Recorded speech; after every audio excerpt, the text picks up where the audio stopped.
Hello everyone, I hope you all are good.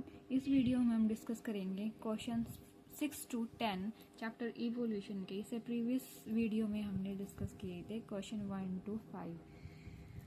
Question number 6 है list 10 modern day animal and using the internet resources link it to a corresponding ancient fossil name both. तो modern 10 ऐसे animal के नाम लिखने हैं और साथ ही साथ उनके फॉसिल्स के नाम भी बताने हैं। तो मैन जो है इसका एंशिएंट जो फॉसिल मिला है वो है Homo sapiens neanderthalensis.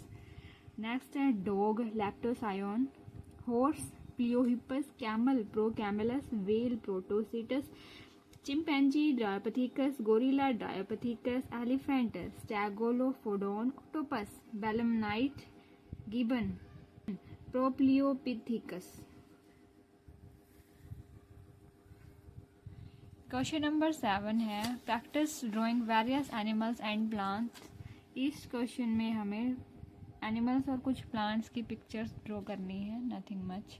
Question number 8 describe one example of adaptive radiation. कोई एक एग्जांपल देना है अडेप्टिव रेडिएशन का। तो बेस्ट एग्जांपल हो जाएगा Darwin finches in the Galapagos island once had a common ancestor but with evolution they modified into different types according to their food habitats। तो Darwin finches example है इसमें, जो कि Galapagos island पे पाई जाती हैं और ये इनका इवोल्यूशन हुआ है एक एंसेस्ट्रल स्टॉक से। उसके बाद ये डिफरेंट इनकी फीडिंग हैबिट्स की वजह से जो है ये डिफरेंट स्पीसीज में कन्वर्ट हो गई थी। क्वेश्चन नंबर 9 है using various resources such as your school library और the internet and discussions with your teacher trace the evolutionary stages of any one animal, say horse। तो इसमें हमें किसी एक एनिमल का इन्होंने बोला है कि हॉर्स का जो इवोल्यूशन है वो डिस्कस करना है। तो इवोल्यूशनरी स्टेजेस ऑफ हॉर्स, इसमें हम इवोल्यूशन देखेंगे हॉर्स का। तो इयोहिपस सबसे पहले जो इसके हॉर्स के जो मेंबर्स पाए गए थे वो कहलाए इयोहिपस, देन मीजोहिपस, उसके बाद मैरिचिपस, प्लियोहिपस और इक्वस। इनके कुछ फीचर्स देख लेते हैं इन हॉर्सेस के। जो इयोहिपस था इसकी शॉर्ट हेड थी और इसकी जो लंबाई थी वो भी कम थी 40 सेंटीमीटर और इसके पास 4 फंक्शनल टोज प्रेजेंट थे। जबकि मीजोहिपस जो था थोड़ा इयोहिपस से टोलर था, 60 सेंटीमीटर इसकी हाइट थी, इसके पास 3 टोज थे in each foot. Merychippus 100 centimetre tall and इसके पास 3 टोज इन ईच फुट। उसके बाद प्लियोहिपस ये था 108 सेंटीमीटर टोल और ये जो है मॉडर्न हॉर्स के साथ रिजेंबल करता था। इसके पास यहाँ सिंगल टो था। उसके बाद है इक्वस और ये सबसे टोलेस्ट है 160 सेंटीमीटर टोल और ये मॉडर्न हॉर्स है जो आज भी प्रेजेंट है, सिंगल टो के साथ है ये।